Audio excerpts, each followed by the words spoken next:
Dear students, आज हम पढ़ने जा रहे हैं an astrologer's day by R K Narayan. बहुत ही फेमस कहानी है आर के नारायण की। इस कहानी में उन्होंने एक यंगस्टर जो विलेज में रहता था, एक नया लड़का, एक जवान लड़का, उसकी कहानी बताई है कि उसके साथ एक घटना हुई और उसने अपना गांव छोड़ दिया। और गांव छोड़ने के बाद वो अपने गांव से बहुत दूर चला गया किसी शहर में, और वहाँ उसने काम ढूंढा, लेकिन काम कुछ करना जानता नहीं था, साधन कुछ थे नहीं। तो उसने एस्ट्रोलॉजर बनने की बात सोची, और देखो फिर एस्ट्रोलॉजर बन के कैसे उसने अपने जीवन का समय बिताया।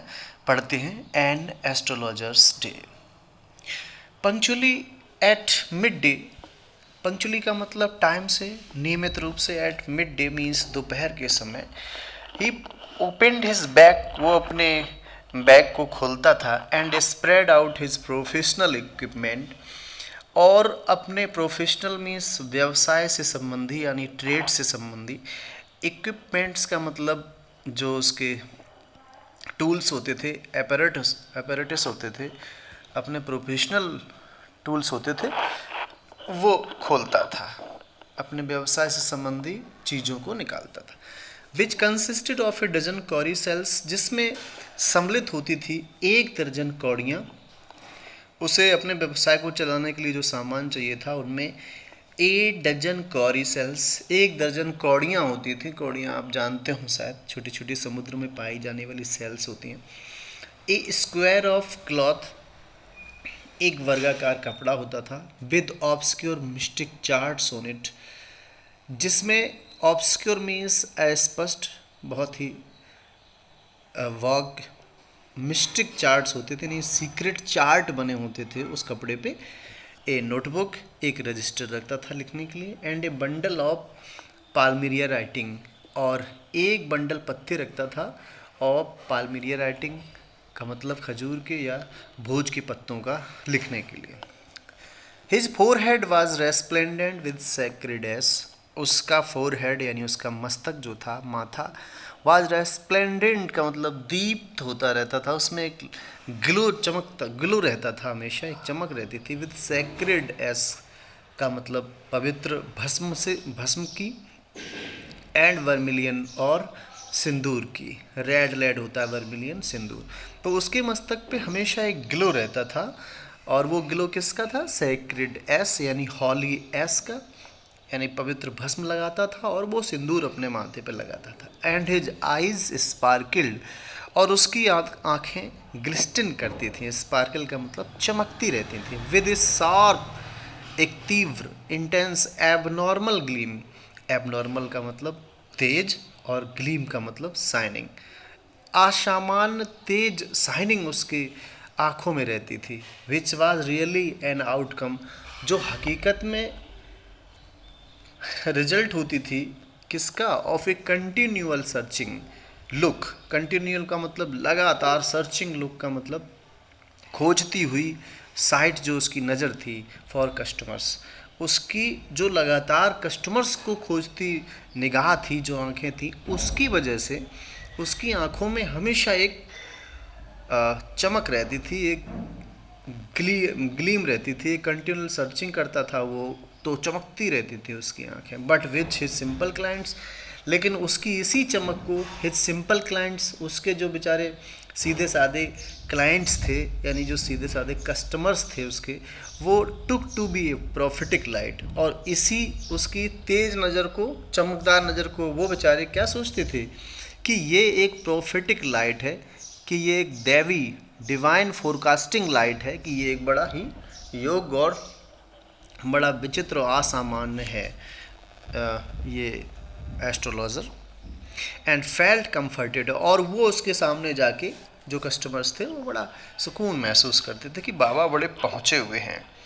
The power of his eyes, उसकी आँखों की जो ये पावर थी, शक्ति थी, ये वाज कंसीडरेबली इन्हेंस्ड, ये बहुत अधिक मात्रा में, एक्सटेंसिवली, इन्हेंस्ड का मतलब बढ़ जाती थी, इंक्रीज हो जाती थी, बाय देयर पोजीशन, क्योंकि इनकी, उसकी जो आँखें थीं वो उसकी, उनकी पोजीशन कुछ ऐसी थी जिसकी वजह से, पोजीशन का मतलब उनको उसने ऐसे सेटिंग बिठाई थी आंखों की। कैसे देखो सेटिंग कैसी थी, placed as they were between the painted forehead. Placed का मतलब लोकेटेड, स्थित थी उसकी आंखें, कहाँ पे, between the painted forehead. Painted का मतलब उसका जो उसने माथा जो उसने रंग लिया था, है ना, उसमें आयस लगा लिया था, यानी उसमें राख और सिंदूर लगाया था, तो पेंटेड फोरहेड यानी रंगा हुआ माथा, एंड द डार्क विस्कर्स, और उसकी नीचे की तरफ लहराती हुई, विस्कर्स का मतलब बड़ी बड़ी गलमूछें जो होती हैं, तो नीचे की तरफ गलमूछें थी उसकी, और ऊपर की तरफ रंगा हुआ उसका मस्तक था, और उनके बीच में उसकी दो बड़ी बड़ी आंखें थीं, विच स्ट्रीम डाउन हिज चीक्स, जो गलमुच्छें जो थी, विस्कर्स यानी मॉस्टेचेज, जो स्ट्रीम यानी लहराती रहती थी, डाउन हिज चीक्स मीन्स उसके गालों के नीचे। Even a half wit's eyes, अगर इसकी जगह कोई हाफ विट्स आइज वाला होता, यानी कोई स्टूपिड आदमी होता, हाफ विट का मतलब मंदबुद्धि आदमी भी होता, तो उसकी आंखें भी वुड स्पार्किल, उसकी आंखें भी स्पार्किल करती यानी ग्लिस्टनिंग करती, चमकती, इन सच ए सेटिंग, ऐसी स्थापना में, ऐसी व्यवस्था बनाने में, तो किसी की भी आंखें, जो मूर्ख होता उसकी आंखें भी चमकने लगती। टू क्राउन द इफेक्ट, अब इफेक्ट को, प्रभाव को इन्हेंस करने के लिए, क्राउन द इफेक्ट का मतलब प्रभाव को बढ़ाने के लिए, अपना प्रभाव कस्टमर्स पे बढ़ाने के लिए, ही वाउंड अ सैफरन कलर्ड टर्बन, वो अपने सर पे, वाउंड का मतलब पहनता था, एक सैफरन कलर टर्बन, एक केसरिया, सैफरन का मतलब केसरिया से होता है, केसर से होता है, तो सैफरन कलर टर्बन बांधता था अराउंड हिज हेड, अपने सर के चारों तरफ। This colour scheme never failed, और ये कलर स्कीम जो वो सेट करता था, ये कभी भी फेल नहीं होती थी, यानी इसको लोग मानते थे। People were attracted to him, लोग उसके ऊपर ऐसे अट्रैक्ट होते थे, उसकी तरफ मैग्नेटाइज्ड होते थे, आकर्षित होते थे, as bees are attracted to Cosmos और डहलिया, जैसे मधुमक्खियाँ, बीज जैसे बीज जो होती हैं मधुमक्खियाँ, कॉस्मोस और डहलिया के स्टाक्स पे, यानी उनके डंठलों पे जा जा के जैसे टूटती हैं, ऐसे ही लोग उस पे टूटते थे।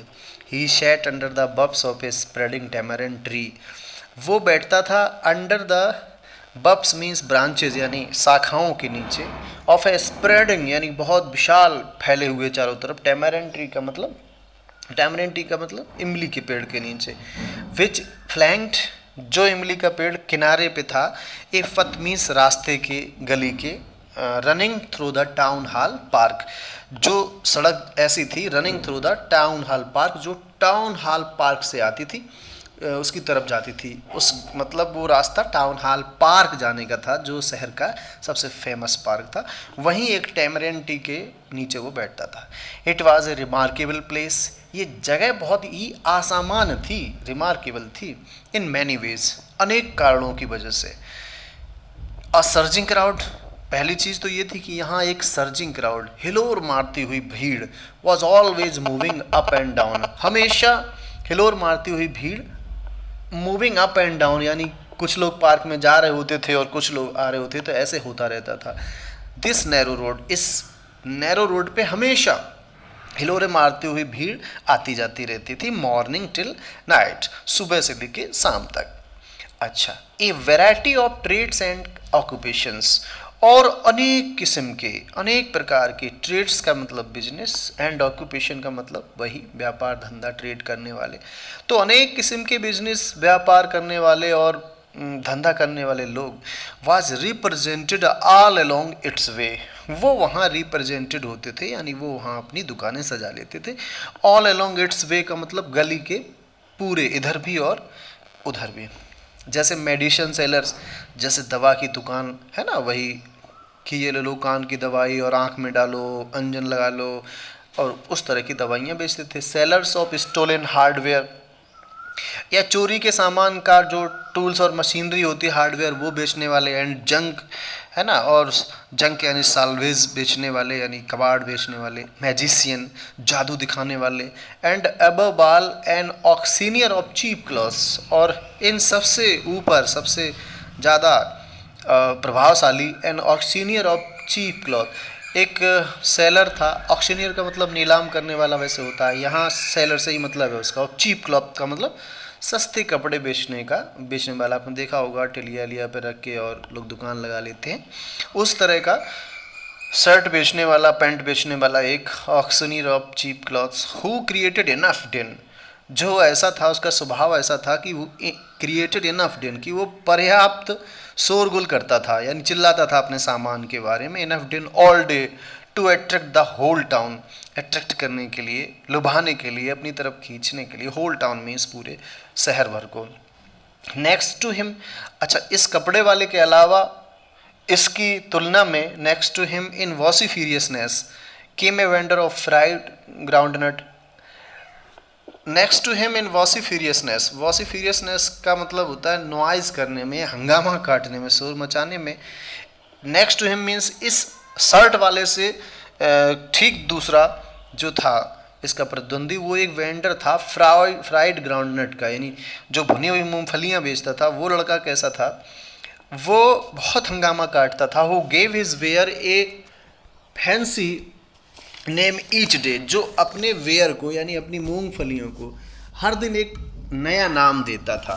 हर दिन एक नया नाम वो देता था।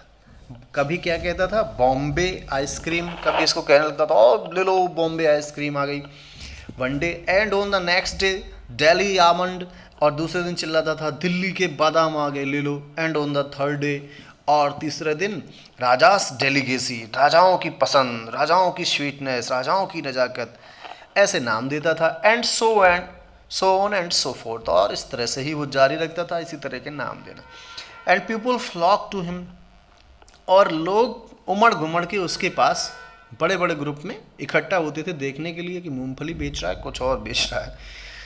अ considerable portion of this crowd, और इस भीड़ का कंसीडरेबल पोर्शन का मतलब पर्याप्त हिस्सा, डेलीड बिफोर द एस्ट्रोलॉजर टू, डेलीड का मतलब मनोरंजन करने आता था, रुकता था। Before the astrologer means astrologer के पास भी लोग शर्ट वाले के पास इकट्ठा होते थे, मूंगफली वाले के पास इकट्ठा होते थे। तो उसमें से कुछ लोग, एक कंसीडरेबल पोर्शन का मतलब पर्याप्त मात्रा में लोग वहाँ उसके पास भी खड़े हो जाते थे। The astrologer transacted his business by the light of a flare which sparkled and smoked above the groundnut heap nearby. अच्छा, जो एस्ट्रोलॉजर था जब शाम हो जाती थी तो ट्रांजेक्टेड का मतलब तो चलाता था, कैरी करता था। हिज बिजनेस मीन्स अपना ये धंधा, by the light of a flare, एक फ्लेयर की लाइट से। फ्लेयर का मतलब गैस की लाइट होती हैं जो अब नहीं चलती, पिछले ज़माने में चलती थी। तो light of a flare, gas light से वो जलाता था। विच क्रैकल्ड मीन्स जो क्रैकल्ड होती थी, यानी हिसिंग, भप भप की, है ना, साए साए की आवाज़ करती थी। एंड स्मोक्ड, और धुआं देती थी।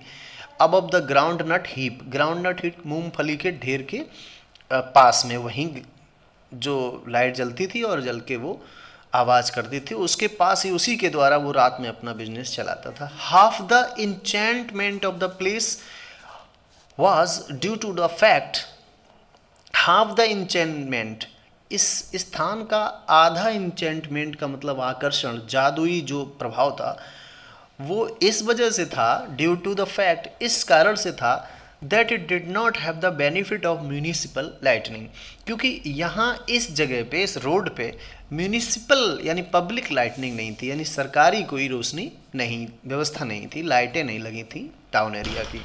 This place was lit up, ये जो स्थान था, ये जो जगह थी, इसको लिट अप किया जाता था, यानी लाइटेड किया जाता था बाई शॉप लाइट्स, दुकानदार अपनी लाइटों से ही इसे प्रकाशित करते थे। 1 और 2 हैड हिसिंग गैस लाइट्स, एक दो ऐसे थे जिनके पास हिसिंग गैस लाइट्स थी, यही फुफकार मारने वाली।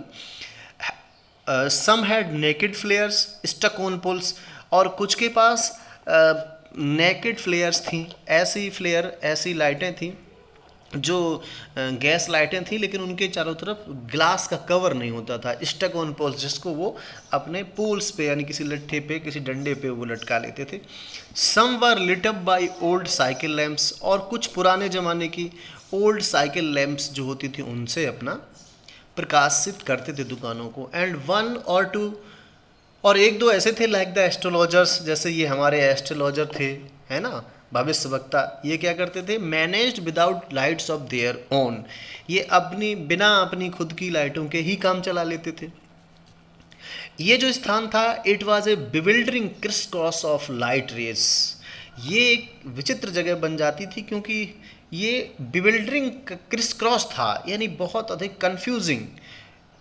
क्रिस क्रॉस का मतलब आड़ा तिरछा होना ऑफ लाइट रेज, प्रकाश की किरणों का। प्रकाश की किरणें, इस दुकान की लाइटें इस दुकान पे, इस दुकान की और बहुत सारी लाइटें चल रही, तो एक आड़ी तिरछी लाइटें पड़ती थी और कंफ्यूजिंग माहौल हो जाता था। लाइट रेज का बहुत ही बिविल्डरिंग, कंफ्यूज करने वाला वहाँ माहौल था। एंड मूविंग शैडोज, और इधर से उधर परछाइयाँ चलती काली काली दिखाई देती थी, तो एक बहुत ही मैजिकल इफेक्ट पैदा करता था ये bewildering criss cross of light rays, है ना। This suited the astrologer very well, और ये जो माहौल था, ये जो क्रिस क्रॉस था लाइट्स का, है ना, ये हमारे एस्ट्रोलॉजर को बड़ा, एस्ट्रोलॉजर के लिए बहुत अनुकूल था। Very suited very well means उसके लिए बड़ा फेवरेबल था। क्यों? फॉर द सिंपल रीजन, और उसका कारण बड़ा बड़ा आसान है, that he had not in the least intended, क्योंकि वो बेचारा, लीस्ट का मतलब बिल्कुल भी नहीं, उसका इरादा, इंटेंडेड का मतलब इरादा जरा भी नहीं था, टू बी एन एस्ट्रोलॉजर, कि वो जीवन में एक एस्ट्रोलॉजर बनेगा, भविष्य बताया करेगा बैठ के। वेन ही बिगेन लाइफ, जब उसने जीवन शुरू किया था तो कोई इरादा उसका नहीं था। And he knew no more of what was going to happen to himself next minute, और उसे ये भी पता नहीं था कि अगले क्षण उसके खुद के साथ क्या होने वाला है। He was as much a stranger to the stars, और समझिए कि he was as much a stranger, वो इतना ही अजनबी था, इतना ही अनजान था, टू द स्टार्स मीन्स तारों के बारे में, as were his innocent customer, जितना कि उसके मासूम कस्टमर थे, है ना, अनजान इग्नोरेंट कस्टमर जितना नहीं जानते थे, उतना ही वो भी अनजान था तारों से, ग्रहों से। येट ही सैड थिंग्स, और इसके बावजूद भी वो ऐसी ऐसी बातें बताता था, विच प्लीज एंड एस्टोनिस्ट एवरीवन, जो हर आदमी को प्लीज कर देती थी, प्रसन्न कर देती थी, और एस्टोनिस्ट कर देती थी, यानी अचंभित कर देती थी। That was more a matter of study, ये उसका जो बताना था भविष्य का, was more a matter of study, ये स्टडी का मामला नहीं था, उसने कुछ अध्ययन नहीं किया था, बल्कि प्रैक्टिस एंड श्रीव्ड गैस वर्क था। ये उसकी प्रैक्टिस का, यानी लगातार अभ्यास करने का, और श्रीव्ड गैस वर्क, और उसका बहुत ही तेज चालाक गैस वर्क था, यानी अटकलबाजी थी, उसकी सपोजिशन था, उससे ये अपना काम चलाता था। ऑल द सेम, अच्छा, इसके बावजूद भी, ऑल द सेम का मतलब तथापि, हाउएवर, फिर भी, it was as much an honest man's labour, लेकिन फिर भी, हालांकि वो जानता कुछ नहीं था, लेकिन फिर भी कुल मिला के ये it was as much an honest man's labour, ये आम आदमी की, मेहनती आदमी का, ईमानदार आदमी का एक लेबर वर्क था, यानी ईमानदारी से वो काम करता था। And he deserved the wages, और वो बेचारा जो भी कमाता था मजदूरी, वेजेस, उसका डिज़र्व करता था, यानी उसके लायक था, वो इतनी मेहनत कर लेता था। He carried home at the end of a day, जो मजदूरी लाता था उसके वो डिज़र्व करता था, उसके मतलब उसके लायक वो था। He had left his village without any previous thought और प्लान, बिना किसी पूर्व तैयारी के, प्रीवियस थॉट के और प्लान के, पहले उसने सोचा नहीं था, अचानक उसे अपना गांव छोड़ना पड़ा। If he had continued there, अगर वो अपने गांव में रहा होता, वहीं रह रहा होता, तो he would have carried on work of his forefathers, तो वो he would have carried on means उसने आगे बढ़ाया होता अपने पुरखों, अपने पूर्वजों के काम को, नेमली टिलिंग द लैंड, जैसे कि ज़मीन जोतना, खेत जोतना, लिविंग और जीवन जीना, मैरी करना यानी शादी करना, और राइपनिंग इन इट्स कॉर्नफील्ड, और अपने मक्का के खेत की कटाई करना, एंड एंसेस्ट्रल होम, और अपने पूर्वजों का घर देखना, यही सब उसका काम होता। But that was not to be, लेकिन ये सब होने को मंजूर नहीं था। He had to leave home, उस बेचारे को तो वो घर छोड़ना था, विदाउट टेलिंग एनीवन, किसी को बिना बताए। And he could not rest, और वो बेचारा रुक भी नहीं पाया, till he left in behind a couple of 100 meals, जब तक कि वो अपने घर से 200 मील दूर ना चला आया, टू ए विलेजर, और एक किसी गांव के आदमी के लिए it is a great deal, बहुत बड़ी दूरी होती है 200 मील अपने गांव से जाना। As if an ocean float between, उस जमाने में तो ऐसे मान लो कि जैसे इतनी दूरी है जैसे कि महासागर बीच में हो। He had a working analysis of mankind's troubles, हुआ क्या था कि उसने, ही हैड मीन्स उसने अर्जित कर लिया था एक वर्किंग एनालिसिस, एक व्यवहारिक विश्लेषण, वर्किंग मीन्स बिहेवियरल, और विश्लेषण मतलब एनालिसिस मतलब एक्सप्लेनेशन, उसे अनुभव हो गया था। ऑफ मैनकाइंड्स ट्रबल्स मीन्स मानव के जीवन की ट्रबल्स का, परेशानियों का, जैसे मैरिज से संबंधित, मनी से संबंधित, and the tangles of human ties. और टेंगल्स का मतलब जो मैजेज आती हैं, जो उलझने आती हैं। ह्यूमन टाइज का मतलब मानवीय रिलेशंस में, टाइज में, मनुष्यों के रिश्तों में कैसे उलझने आती हैं, उसका उसको व्यवहारिक ज्ञान हो गया था। Long practice had sharpened his perception. अच्छा, लंबी प्रैक्टिस ने, काफ़ी दिनों से वो बता रहा था लोगों को उसका भाग्य, तो लंबी प्रैक्टिस ने शार्पिन कर दिया था, तेज कर दिया था। हिज परसेप्शन मीन्स उसकी सेंसिबिलिटी को, उसकी अनुभूति को, जो परसेप्शन वो करता था कि इस आदमी को देख के ये अंदाज लगाता था कि यार इसकी प्रॉब्लम ये हो सकती है, तो उसकी परसेप्शन को उसकी प्रैक्टिस ने बहुत शार्प कर दिया था। विद इन 5 मिनट्स, 5 मिनट में ही अंडरस्टूड, वो ये भांप लेता था, समझ लेता था कि व्हाट वाज रॉन्ग, कि इस आदमी की प्रॉब्लम क्या है। ही चार्ज्ड 3 पाइज, और वो 3 पाई लेता था पर क्वेश्चन, है ना, एक क्वेश्चन पूछने का 3 पाई लेता था। Never opened his mouth till the other had spoken. अच्छा, एक नेवर ओपनड हिज माइंड, वो कभी जवाब नहीं देता था, till the other had spoken, जब तक कि दूसरा जो मतलब सामने वाला जब बोल चुकता था उसके फॉर एटलीस्ट 10 मिनट्स, लगभग 10 मिनट बाद तक। जैसे किसी कस्टमर ने अपनी समस्या बता दी, क्वेश्चन पूछ लिया, तो उसके 10 मिनट बाद तक वो अपना मुंह नहीं खोलता था, यानी नहीं बताता था कुछ भी, चुप होता था। Which provided him with enough stuff, और इतनी देर में, प्रोवाइडेड हिम का मतलब उसे उपलब्ध हो जाती थी, इनफ स्टफ मीन्स पर्याप्त मटेरियल, पर्याप्त सामग्री, पर्याप्त विचार, फॉर ए डजन आंसर, दर्जनों उत्तर देने के लिए, एंड एडवाइसेज, और सलाह देने के लिए 10 मिनट में वो पर्याप्त सोच लेता था। When he told the person before him, जब वो अपने सामने बैठे आदमी को बताता था, गेजिंग एट हिज पाम, उसकी हथेली को गौर से देखते हुए, घूरते हुए, क्या बताता था, in many ways you are not getting the fullest results of for your efforts, कि भैया कुल मिला के in many ways you are not getting the fullest result, आपको पूरा परिणाम नहीं मिल रहा आपके प्रयासों का, आपकी मेहनत का आपको पूरा रिजल्ट नहीं मिल रहा। तो 9 आउट ऑफ 10, तो 9 में से 10 में से 9 लोग were dispose to agree with him, उसके इस पे तैयार हो जाते थे। जो dispose to agree with him means उसके परसेप्शन से, उसके विचार से लोग तैयार, हाँ हाँ भैया सही कह रहे, जितनी मेहनत करते हैं उतना रिजल्ट नहीं मिल रहा। और ही क्वेश्चन, या फिर वो ऐसे प्रश्न पूछता था कि is there any women in your family, may be even a distant relative who is not well dispose towards you, पूछता था कि इज देयर एनी वुमन, कि क्या कोई ऐसी लड़की है आपके परिवार में या फिर दूर की रिश्तेदारी में जो आपके प्रति बड़ी फ्रेंडली नहीं है, आपसे दुश्मनी मानती है, आपसे चिढ़ती है बहुत, ऐसी कोई है लड़की। और he gave an analysis of character, या फिर वो आपके चरित्र का, अपने कस्टमर के कैरेक्टर का एनालिसिस देता था, उसकी व्याख्या करता था। कैसे, most of your troubles are due to your nature, मैं बताऊँ आपको कि मोस्ट ऑफ योर ट्रबल्स, कि आपके जीवन की ज़्यादातर परेशानियाँ आपके स्वभाव की वजह से हैं। How can you be otherwise with Saturn where is, अब आप अपने सैटर्न का क्या करेंगे, अपने शनि का क्या करेंगे, जो जिस जगह है ना, उससे तो आप डिफरेंट जा नहीं सकते भैया।